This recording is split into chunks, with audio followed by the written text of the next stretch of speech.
Welcome back to L'Amour La Musique and to another month of Beauty Heroes, featuring a brand I think has generated so much buzz since it was first featured in the Beauty Heroes box. Last November they did an Ayuna box. So the last discovery they did had featured a full size of their Essence, which is this really interesting 3-in-1 exfoliant mask leave-on serum type of product. And then they had also featured a small sort of deluxe sample size of the Cream 2, as well as a trial size of their bar of soap that they carry. So the products in this month's box are a full-size jar of the original cream, or I think they call it Cream 1. So they have Cream 1 and Cream 2 in the range, and a launch of their new product. This product is new to the line and it's a body cream. I was super excited to see this box for several reasons. One, I am a huge fan of Ayuna products, which you will know if you saw the weekend edition collaboration that I did with Beauty Heroes and Ayuna. That was 4 months ago. I have like the videos pulled up on my laptop in front of me. I was excited for this box because I have not actually tried either of these products. I had not previously tried the Cream 1, and the body cream is new to market. This is the highest value box that Beauty Heroes has put out to date. The value of these two products together is $257, which is exceptional. Ayuna is absolutely an eco-luxury brand. The price point of these products is high for sure. In my experience, the quality really merits the price in this case, at least for me, and the results that I get from the products really merit the price as well. So I'll kind of get into that. Again, the sort of cost-benefit analysis around products, especially luxury beauty products, is like very, very individual and personal. So this is what the packaging of the cream looks like. It comes with this really pretty little sleeve on this box. I have been testing it, but I always try and put things back in the packaging to show for videos.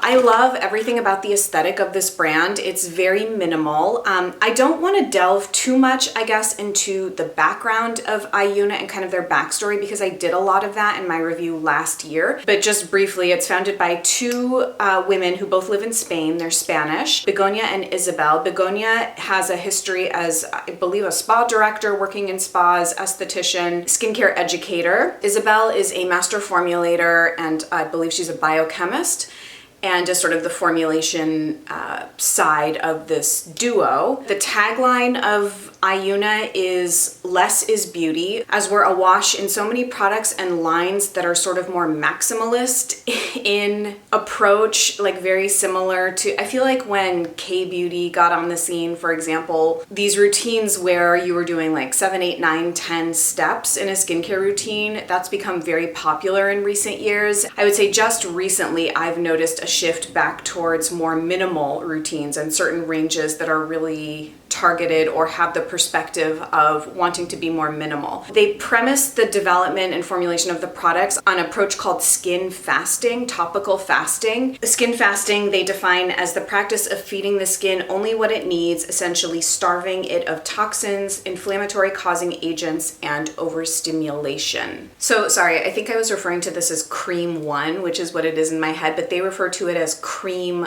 Light. And then I think the other cream, which I actually bought a full size for myself in the weekend edition that I did, and I ended up giving the mask to my mom. I had gone through that deluxe sample that came in last November's box, and I was like, I have to have a full size of this cream in my life. Yeah, so I think they call this Cream Rich. So Cream Light and Cream Rich. Interestingly, and I think that this is worth noting, I was just on a little Zoom training, or I got to watch it after the fact because I can't remember what time zone I'm in apparently, and unfortunately missed the training live, but I was able to watch it on playback. I got a lot of really useful information from it. I think a lot of what we learned as brand ambassadors in that online training is going to be put into a blog post. It's an interview with Isabel, the formulator of the products. I have a pre-release copy of what that's going to be, and I think it'll be very, very worth reading. They said that they don't formulate their products for particular skin types, which is kind of an interesting approach, I think. So you might out of the gate think that the Cream Light is for people with combination oily sorts of skin, and that the Rich version is for people with dry and dehydrated skin. But that's not necessarily their perspective on it. They more sort of have the perspective that your skin needs different, I guess, sort of like viscosities or intensities of moisture at different times, or you might just have a different preference according to season, climate change, hormonal balance, all of these things that affect how your skin is acting on a day-to-day basis. The light version is really for people that just want very fast absorbing, no residue, if you're in a more humid climate, things like that. So if you're dry and dehydrated, it's not that you can't use it. And similar for the rich version, I think a lot of people will think of the rich version as more of an overnight treatment. It definitely is heavier, and when I get into talking about my experience with the products, I will tell you now after having tried both. See, mine are labeled cream and cream too, so I don't know if this is just like the semantics or the naming of the products has been evolving and changing. But anyway, if you are sort of dry and dehydrated and you want more of a sort of heavier, rich feel in the morning, then that's just sort of a personal preference. So I think in their mind, the whole collection is meant essentially for everybody, but not that you would use every product every day or even as a regular part of your routine, if that makes sense. I think that they have in mind that our skin is a very complex and constantly in flux organism and needs different things at different times. So I actually really appreciate the not believing in skin types approach, because I do think that that can really put people into different boxes. For example, just as like a quick personal anecdote, I've been trying some Pi products that are labeled as being for like combination acne prone oily skin, which is not my skin type at all, but they work beautifully on me. And I'm sure that you have had this experience too, where a product is kind of recommended for a certain skin type, but it might work really well on you and you don't really think you have that skin type necessarily. So I think a lot of this boils down to lots of trial and error, which I think is the beauty of a beauty subscription box. You get to try a lot of different products at a good price point, and it's just a lot of sort of trial and error and figuring out what works for you at any given moment in time, and really kind of viewing it as a recursive and evolving process. The cream delivers a new generation of ingredients, including phytopeptides and restorative botanical cell factors. It's preserved with a natural probiotic and is completely vegan. As far as the body cream, this is labeled as restorative prebiotic care. It's exclusively launching in this Beauty Heroes box, and this size is half of what the full-size bottle is that retails for $118. The full size, and this is half of the full size, which is like, it's very, very generous, I think. And I like the packaging a lot. So this contains well-aging peptides, calendula, jojoba. All of Ayuna's products have this blend, aroma blend, that's very distinctive, and it's the same throughout pretty much all of the products. It's a blend of gurjam balsam, holy wood, myrrh, chamomile, rosemary, and buchu. I don't know what that is. I think if you go back and watch my November review, I can't remember if I had already come around to the scent by the time I had done that review. It was not an initial scent that I was like gaga over, but it's definitely a scent that grew on me, and now I really quite enjoy it. I think most people enjoy it. I have heard some people don't enjoy it, but I think that's kind of always going to be the case. I personally do like it, although it was not an immediate love for me. It was definitely something that built over time. When I say that this is a restorative prebiotic care, the prebiotics are coming from noni stem cells. And I also learned on the call that I was just re-listening to that they have a bunch of plant stem cell research like in the pipeline, and noni is just kind of the one that they've recently launched in this cream. But they do a lot of experimentation, I guess, with plant stem cells, which are supposed to naturally inhibit the growth of bacteria that cause acne, staphylococcus, I think, and other fungi. I think that that's actually really compelling, because as someone that has had on and off keratosis pilaris on my arms, I primarily have been using this product on my arms, and I'm curious to see if it will make a difference, because keratosis pilaris is such a finicky skin condition. I know a lot of people have it, and you know, there are so many theories about what causes it, from needing to supplement with fish oils or other sorts of nutritional deficiencies, but then there is also a line of thought that it could be bacterial or related to kind of like the microbiome of your skin.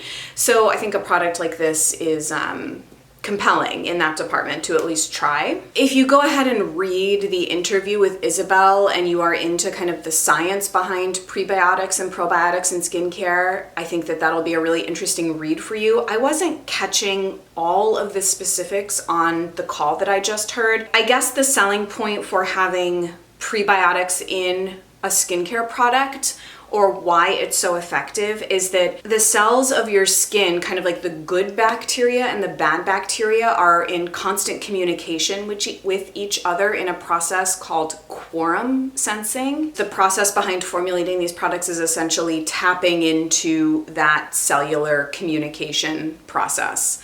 This is something I need to delve into a little bit more and read a little bit more about, but I just kind of wanted to give you a very high level note that there is a very intricate and interesting cutting edge green technology science behind the formulation of these products. And then the other thing that I'll say before I tell you about my personal experience and thoughts, I've been hearing that, and I feel like this happens with some brands. I've heard it a lot with Infiore, for example. People zero in on certain things in ingredient lists, like alcohol, like corn, like soy. It makes them suspect of a product. If you actually are able to hear from the formulator why they're using certain things or the place that that ingredient has in the entire formulation, so kind of looking at a formulation more holistically instead of cherry picking things out, I think is compelling. I remember I had communicated with Julie Elliott, the founder of Infiore, when people were expressing concern about the high alcohol content in her products. Begonia and Isabel were addressing this issue on the training. They were essentially driving home the point that alcohol can be problematic in a lot of conventional formulations because of the type of alcohol that is used and the fact that it is not organic. Everything that Ayuna uses is organic and sort of pristine, exceptional quality. So it's not like saying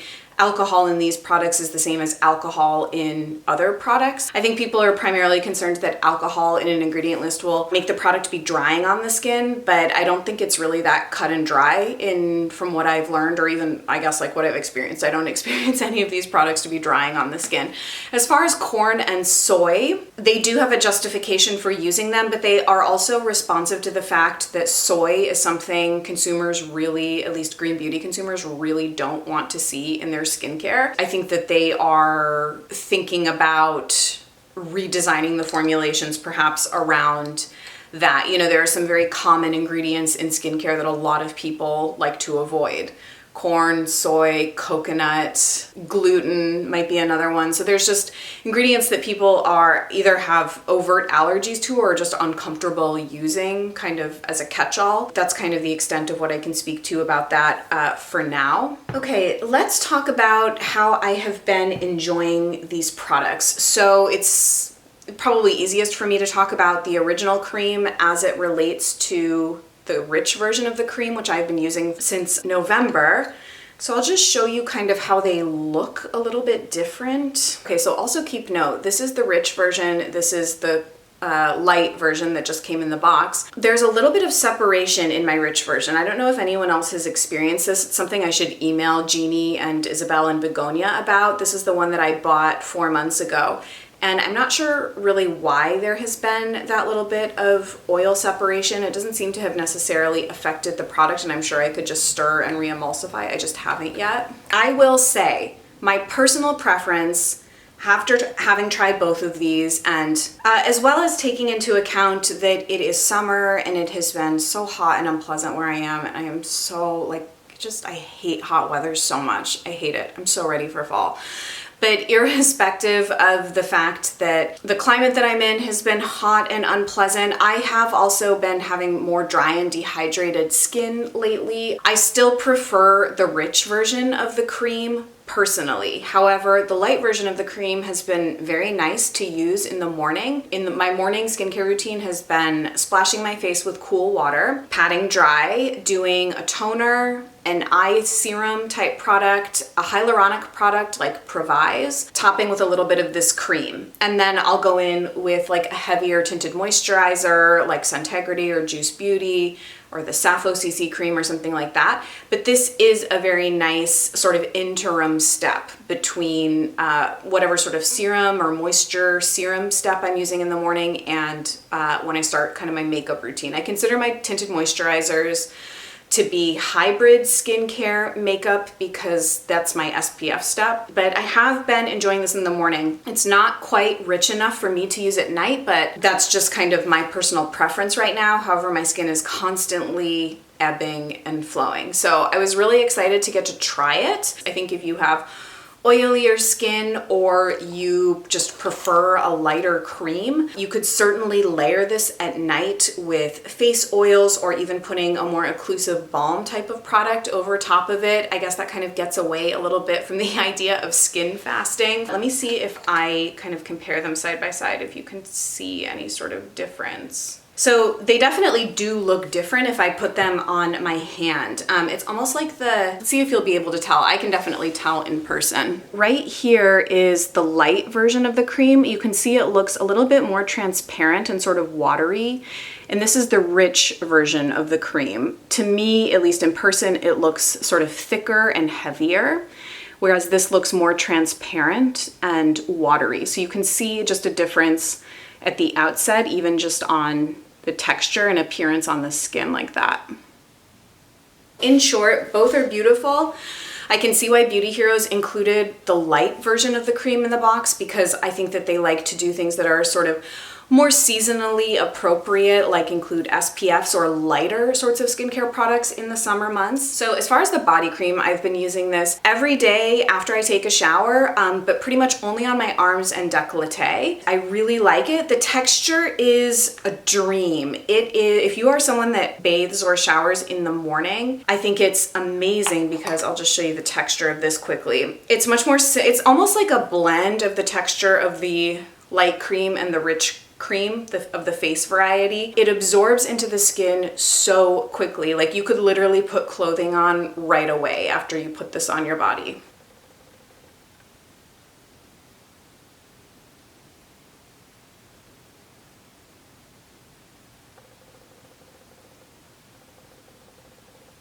It deposits the same beautiful kind of Ayuna scent, but I find it to not be overly perfumed at all. So it's not something that I tend to smell on my body for a prolonged period of time after I have taken a shower and put it on. It feels very hydrating. I really like it a lot. Because it's so expensive, it's a product I would be loath to kind of slather all over my body. But for sort of upper body moisture, like neck, décolleté, arms, torso, that kind of thing, I think it's really beautiful. And this is an interesting product because I do think it's something that you're kind of going to want to use for a while. I feel like my empty product review of this will be the most useful. Like, did I feel like it improved the condition of the skin on my body and all of that? But the experience of using it, I think is really, really beautiful. And they, you know, took a lot of pains to make it such an like easily absorbable but still moisturizing formula.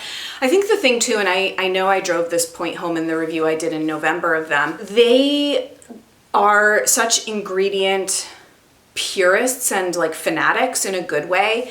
And they're so knowledgeable too about the conventional biochemistry around beauty product formulation, skincare formulation, that what they're doing and the quality of the ingredients, how cleanly formulated this stuff is, to get these products to perform at the level that they do using the approach that they do really is something noteworthy and unique. Oftentimes to get the feel of these sorts of creams on the skin using really, really high standards to formulate, it's not an easy thing because normally these sorts of products are sort of chocked full of silicones.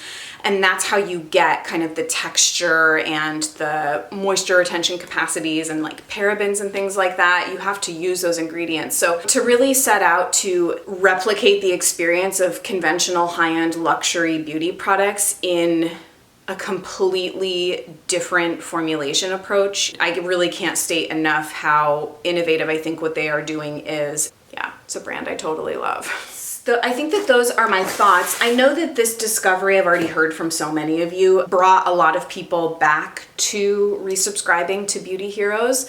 I think the value drew a lot of people in. I think the brand is so well loved that it drew a lot of people in. So I'm sure you probably at this point may have already received your box and are trying it, in which case would love to hear from you. I guess I could also just quickly end on telling you that my favorite product from the whole line, if you are ever looking to make a future Ayuna purchase, is their Essence. This is my hero product from the range.